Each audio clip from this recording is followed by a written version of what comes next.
Thank you for coming. My name is Jocelyn Foye. I'm the Executive Director to the Womxn Project. And we wanted to thank you for coming to an activist day. We were lucky to just have a performance done by 1031 Productions, which they did in the Rotunda. But today we're honored to have a couple senators with us who are going to speak on the Equality Abortion Coverage Act. And then we're going to also hear from Deb Kopeck, who's going to speak on Rhode Island's Independence Day, which is today. And we're also finally going to hear from Mina Harrison, who is from Economic Progress Institute, discussing their Equity Impact Day of Action as well. So we're kind of combining a few calls to action together. We're also lucky enough to have this be a day with CCRI, all wearing very uniform colors. So anyway, hello again, thank you for being here. And again, I'm excited to introduce the bill's sponsor, Senator Bridget Valverde, who's going to speak on the Equity Abortion Coverage Act. And then Senator Tiara Mack, who is the second sponsor, and also speak to it a little bit. And I'll pass it on to you.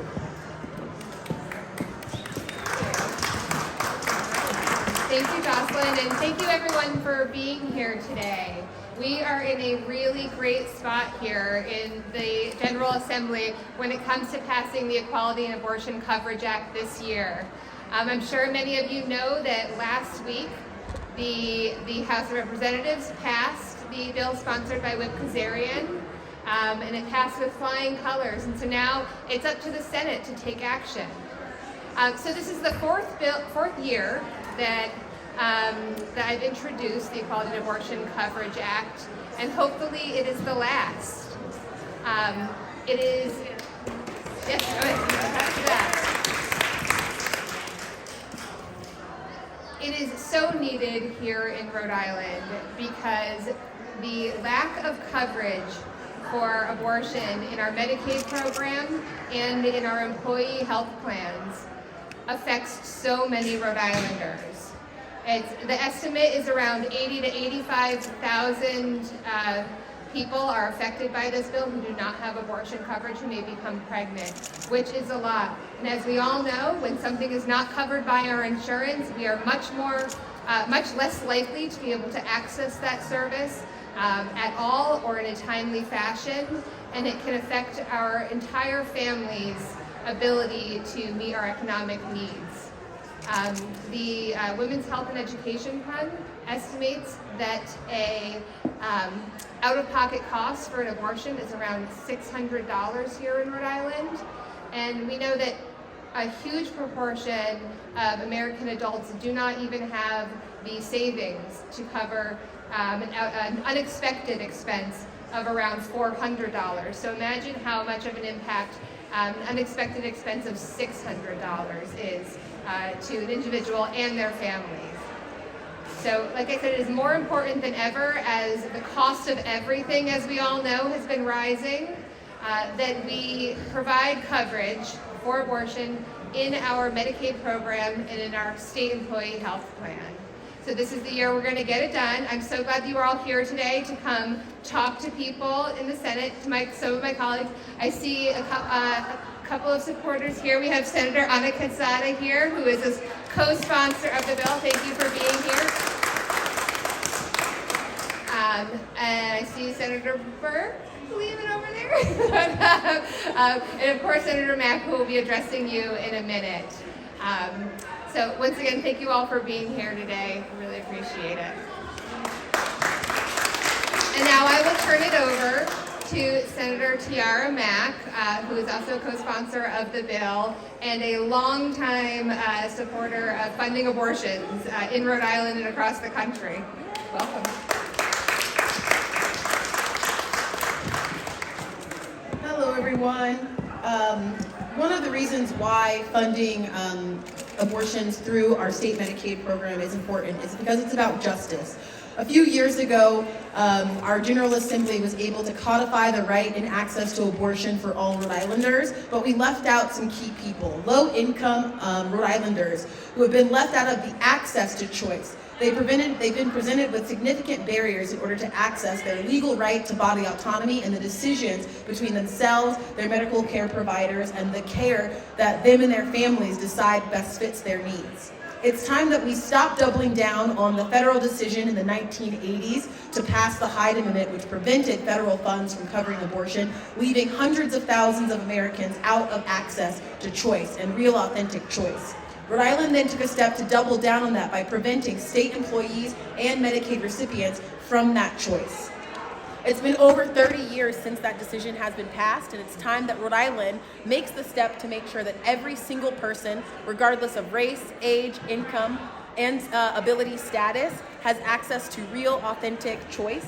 And it's also about justice. We can't say that we have the right and access to abortion when there are folks in our state who realistically can't afford it. As an abortion funder in Rhode Island, for the past 10 years, I've seen the hard decisions that people have to make when they have to make the decision to cover either their rent, food, car payment, going to work one day, or any of the other hard decisions that they have to make because the cost of abortion on average is $600 and not accessible to folks who are on our state Medicaid program. It's about removing these barriers. Oh, I'll just talk louder. It's about removing these barriers for low-income Black and brown folks and giving more access to choice and making sure that we recognize the full spectrum of experiences. We can be proud that we passed the Reproductive Privacy Act a few years ago, but we should be demanding that our state make sure that every single person is a part of the Reproductive Privacy Act, and not just those with means, but state employees and people who are on our Medicaid program. Thank you for your advocacy. I hope that you all get a chance to talk to the folks in the Senate. This year we have really great momentum, having passed the bill in the House, but also it being presented in our state budget, but we still have work to do. The Rhode Island Senate cannot stay stagnant and refuse to let this bill come to the floor for a vote. With everything happening in our country this year, whether it's nationwide attacks on abortion, nationwide attacks on access to health care for queer and trans individuals, this year is the time that we act and make sure that every single person in our communities has access to bodily autonomy, whether it is women or people with the potential for birth or queer and trans community members who are also a part of the fight to access to abortion. Thank you, and I'm not sure who is up next. Deb Kopeck is up next.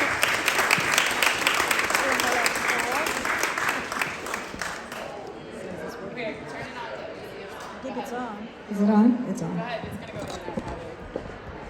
Oh well. Good afternoon. As it has been said, my name is Deb Kopeck, and I've been a member of the Womxn Project since 2017 when it originated, and served on the original 501c4 board and was a founding member of the 501c3 Womxn Project Education Fund board. I've been involved in social justice issues, particularly around reproductive health care and civic education and action for many years. Today is the, I'll try. I don't talk to other. Today is the 247th anniversary of Rhode Island Independence Day, ahead of the July 4th, 1776 Independence Day that we all know so well. This is an ironic commemoration in many ways. But it is a fact that Rhode Island was the first colony to declare its independence from England and was one of the first of the colonies to declare slavery to be illegal. Sadly, particularly in reference to equality of race and gender, the early history of Rhode Island is significantly less distinguished. As a member of both the Womxn Project and the South County Huddle, I've spent much of the last 6 years, my retirement to date, working on projects and teaching classes to older adults about civic engagement and speaking up and out for issues close to our hearts. There are many issues, but two of the most important for me are civic responsibility and reproductive health. I think not just in terms of passing laws, but of the need to ensure that every bill is inclusive, and most importantly, that the end result is accessible to all Rhode Islanders, as Senator Mack said. In 2019, the General Assembly passed the Reproductive Privacy Act. In 2020, by an executive order, voters in Rhode Island for the first time were able to vote one of three ways, providing access to voters without providing documented evidence of need. But in both cases, future access was not guaranteed. Last year, the General Assembly passed a bill, which was then signed by the governor and became law, resolving most access issues relating to voting. However, we had hoped the obstacles for access for abortion would also be passed, and of course it was not. The governor has said that he would sign a bill if presented. The House has voted for the current bill. Today I am here in support of the EACA and hope that the state Senate will schedule a committee hearing in the next days, not weeks, so that this bill can be voted upon in the Senate chamber and ultimately become law, allowing women access to care for their reproductive needs. Thank you.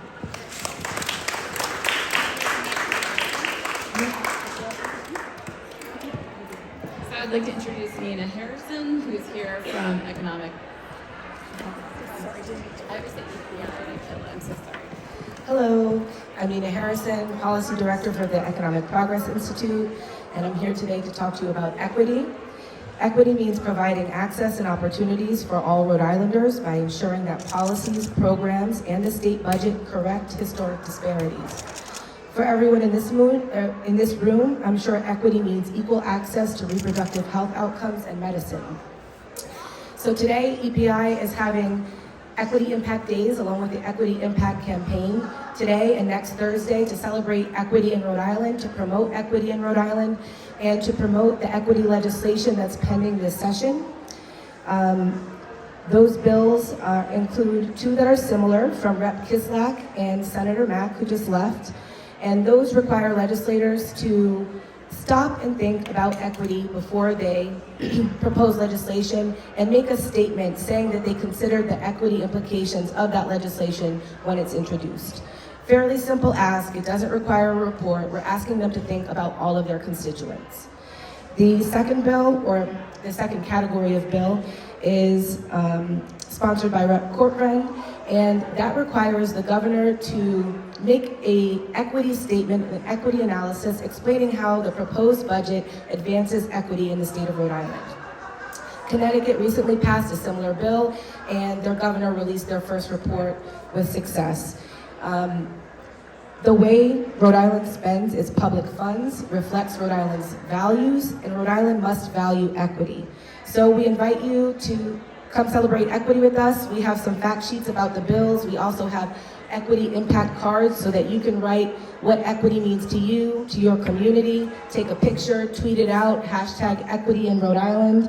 And I'll start that for me, equity in my community, in addition to access to reproductive health outcomes in medicine, means repealing predatory payday lending, which is exploitive and targets Black and brown communities in Rhode Island. And we're the only state in New England that still allows it. There's pending legislation, so I hope that sees some action this year. Thank you. So thank you again for being here. So here's our opportunity to get a little active. We saw movement in the House, as we said, the bill passed there, so we're paying attention to the Senate. There is going to be an event in the rotunda that's going to be a speaking program. So it's going to be kind of loud there, but we're going to go about and we're going to head over into the Senate area. We're looking to see if there's any senators to speak to or talk to people in the neighborhood that are just talking about why it's important that we see this bill passed. Definitely get your photos taken with the folks from EPI. They're going to have some stuff here to share. And I also hear there's rumors that the dance performance may be outside the State House, out front, if you want to see it again. So they'll be headed out there shortly. But anyway, a few activities to do as well as to make your voice heard. And thank you for being here all, and we'll be in touch soon.